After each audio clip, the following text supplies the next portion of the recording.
Donald Trump's Just Say Stuff strategy. CNN President Donald Trump's Friday morning tweet running down Alex Baldwin's impersonation of him is a strategic gambit, meant to distract the media, and the broader public, from paying attention to the turmoil swirling in his White House. His ambiguity on what he favors in terms of gun control provisions to be included in congressional legislation is all part of a master plan to avoid the pitfalls past presidents have fallen into on the issue. His reversals on immigration reform keep his opponents, and his allies, on their toes, providing him the high negotiating ground. Those three statements are part and parcel of a long-running sentiment that gained credence in the immediate aftermath of Trump's stunning election victory, that he is playing three-dimensional chess, executing on a strategy so advanced that the average person or political reporter simply can't understand it.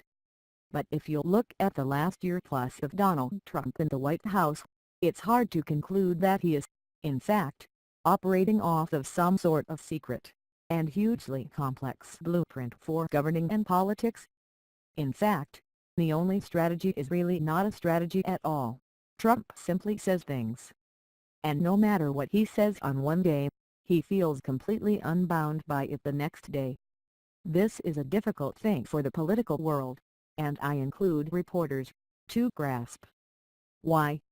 Because every modern president before Trump has had, broadly speaking, the theory of the case of what they wanted to accomplish. Their presidencies played out on the canvas of that blueprint. The various things they said and did and didn't do all created a sort of sensible narrative arc of their presidency. They could be judged by how well they adhered to the priorities and vision they laid out. There is nothing like that in the Trump presidency. Rather than a set of dots, actions/statements/policies between which you can draw a relatively smooth through line, there are only dots for Trump. Like a Rorschach drawing, you can't try to see patterns in those dots. But different people see different things.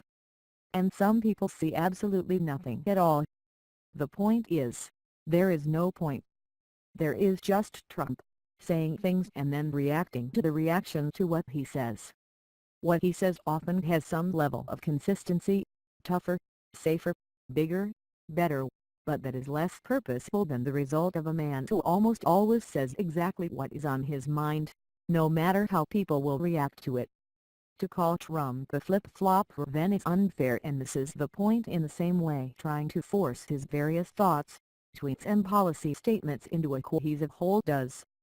Because Trump lacked any real policy beliefs, outside of a skepticism of trade agreements and a belief that the tax system should work for businesses. Before winning the presidency, he simply flits between totally contradictory positions on the regular now.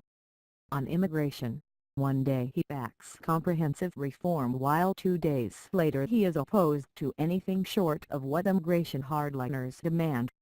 On guns, one day he seems to favor a comprehensive bill with a series of reforms, the next, after a dinner with the president, the top NRA executive tweets that Trump opposes any gun control. To flip-flop, you need to have staked out a position and stood by it. The whole point of flip-flops as being damaging in politics is because they represent the walking away from a deeply held belief for political expediency. If you don't have any deeply held political beliefs, walking away from them is way less meaningful. Trying to make Trump fit into any sort of pre-established box of presidential behavior is misunderstanding him. There is no plan or strategy beyond what Trump says and does. And Trump is almost supernaturally mercurial, meaning that what he says and does on a Wednesday shouldn't be expected to tell us anything about what he will say or do on a Friday. To quote Milhouse Van Houten, "We're through the looking glass here, people. We need to start realizing it."